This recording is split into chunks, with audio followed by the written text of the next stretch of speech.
Hi everyone. Here's a brief recap of the crazies. Enjoy. Ogden Marsh is a small, cozy town in Iowa. Only about 1,200 people live here. One of the few pastimes is the high school baseball games.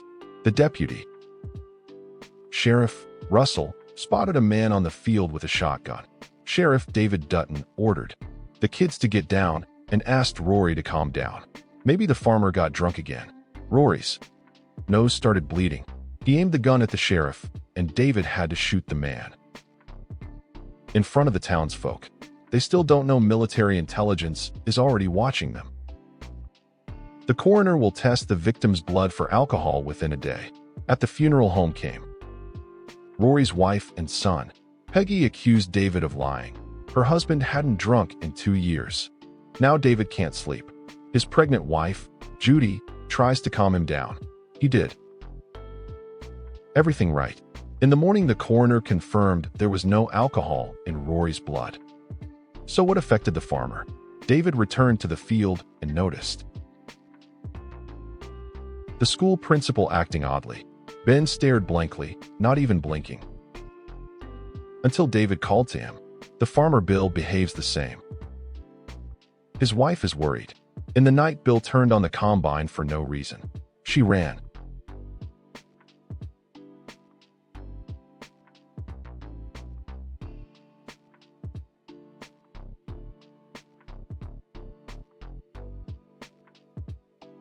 To check and saw the cab empty. She shut the machine down and heard her son calling for help. The boy hid in the closet.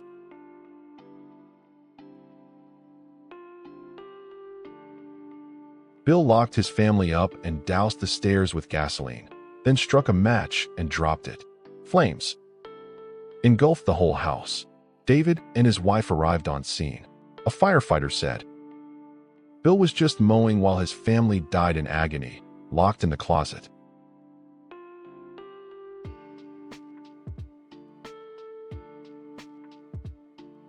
The next day, hunters found a parachute in a tree. The pilot's decaying body lay in the water. Bill was thrown in a cell. He'd been standing there for hours, staring. The coroner reported the pilot's body had been in the river about a week. Soon the sheriff found the sunken plane.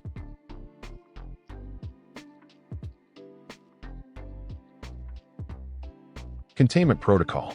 For some reason, the crash wasn't in the news or the papers. What was on board? The sheriff suspects the town's events may be linked to river contamination. Rory's farm was closest to it. David asked the mayor to shut the water off. The man refused. Without water, the farmers would go broke. David ignored the mayor and acted anyway. Bill felt much worse. In the cell, he might even be dead. Suddenly, he woke and attacked the cops like a rabid man. Then it turned out the internet and phone service were down. David stepped outside to check his cell signal and realized the town was empty. Not a soul around, except a strange woman on a bicycle. Unknowns photographed the sheriff. Noise came from the morgue. David ran to check and found the funeral home director there. His eyes and mouth were sewn shut. The crazed coroner lurked behind. He knocked David out and grabbed a power saw.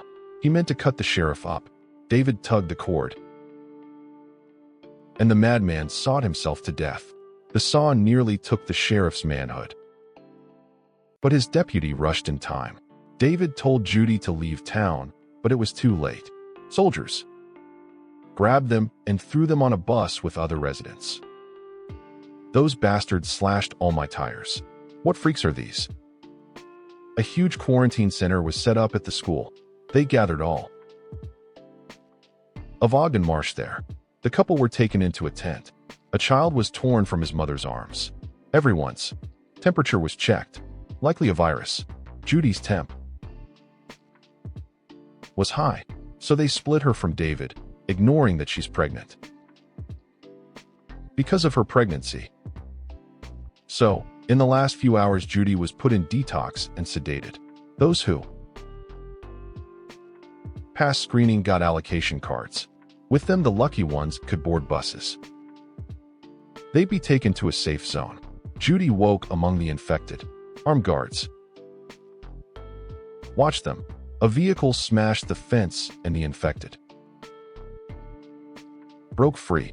An acquaintance urged David to ditch his wife and save himself. He ditched his own, but the sheriff isn't like that. Meanwhile, the military evacuated their HQ. They couldn't contain the crazies who broke out. David took a revolver, his deputy a shotgun. They would try to free Judy. The field was strewn with bodies.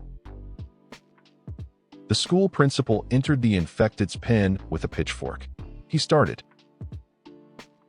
stabbing anyone still alive. He reached the senior Becky. Judy shouted to draw him off. He raised the fork over her, but David shot him just in time. Now the group had to reach the evac point. Russell fears he'll get sick too. He lives close to the tainted river. The town is in ruins. All car wheels were clamped so no one could flee. Though one car still ran, it belonged to hunters, who now went on a people safari. The sadists clearly enjoyed it. David recalled his old patrol car in his garage. They had 5 miles to walk. Suddenly, Becky ran to a house. Her boyfriend Scotty lived there. But the guy aimed a rifle at them, suspecting infection. David disarmed him. Sorry, had to be sure. I had to be sure. I need to be sure of you, Scotty. They heard a noise and hid in the barn. The soldiers returned to town. They dragged Scotty's mom outside. He ran to her and was shot at once. They did the same to the woman. Their bodies were burned with a flamethrower. A soldier entered the barn. The sheriff grabbed him and pulled off his gas mask. Under it was a very young guy. Apparently, the bug spreads by air too. The kid begged to be let go. He wouldn't tell on them. The sheriff believed him. And he really didn't give them up. When the soldiers left, the survivors moved on. By dawn, they reached the Duttons' place. Judy had hoped to raise a child there. Now everyone they knew was dead. The sheriff and his deputy started fixing the car. Judy wanted one last look at the nursery. Peggy, the first victim's wife, was waiting there. David went to check. He checked on his wife and found her tied to a chair. Kurt, Rory's son, jumped him. Peggy stabbed the sheriff's arm and took his gun. She aimed it at Judy's head, ready to fire. But David tore the knife from the floor and stabbed Peggy in the neck. Peggy was dead, but her son remained. Russell shot him through the window. While the women tended to David, Russell put more rounds into the crazies' heads. Now Judy thinks the deputy is sick too. He was too cold and brutal. Becky started coughing in the car. Now Russell accused the girl of being infected. A gunship flew overhead. The pilot spotted them and turned back. David chose to hide and drove into a car wash. Becky thought she saw someone. Suddenly, the wash started. The car rolled forward. The engine died and wouldn't start. Foam and brushes blocked their view. Infected car wash workers surrounded the vehicle. Russell fired the shotgun, but they grabbed it. The crazies attacked and tried to get inside.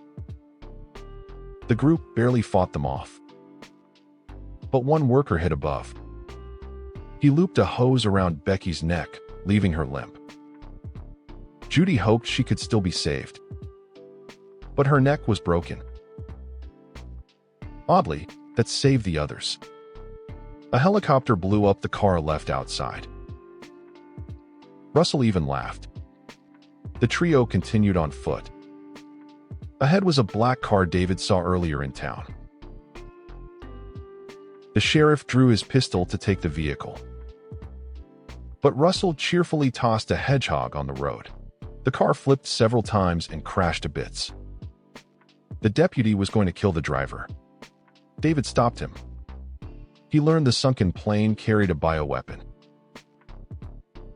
designed to destabilize a population, but it misfired.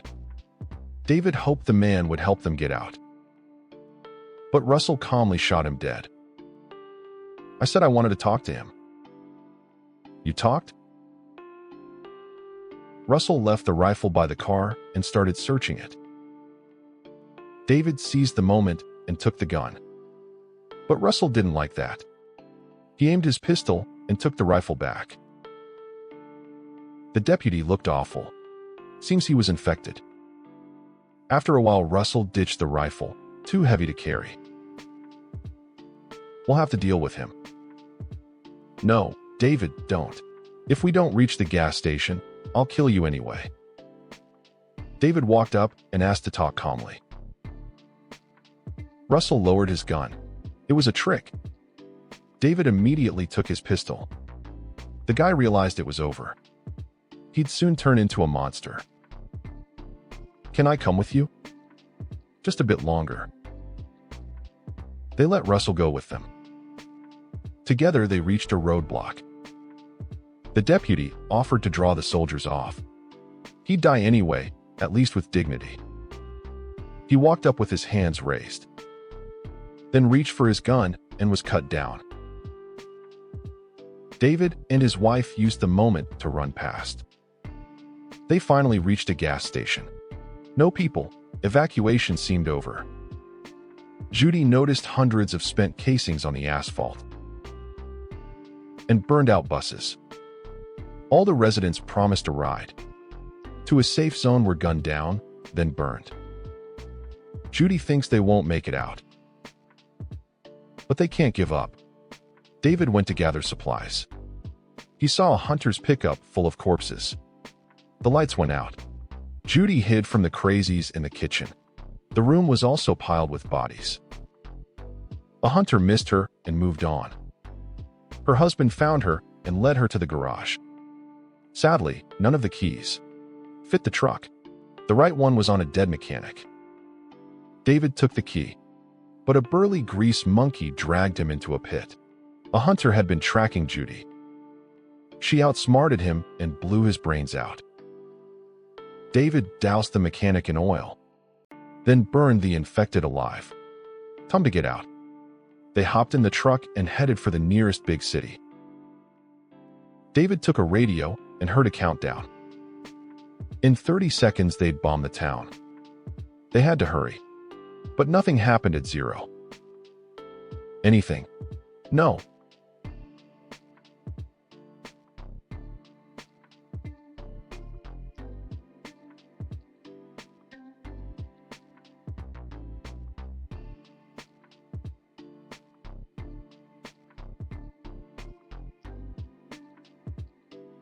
The truck rolled over, but the couple were barely hurt. They crawled out and stared at a giant mushroom cloud rising over their destroyed town. David and Judy hobbled towards Cedar Rapids.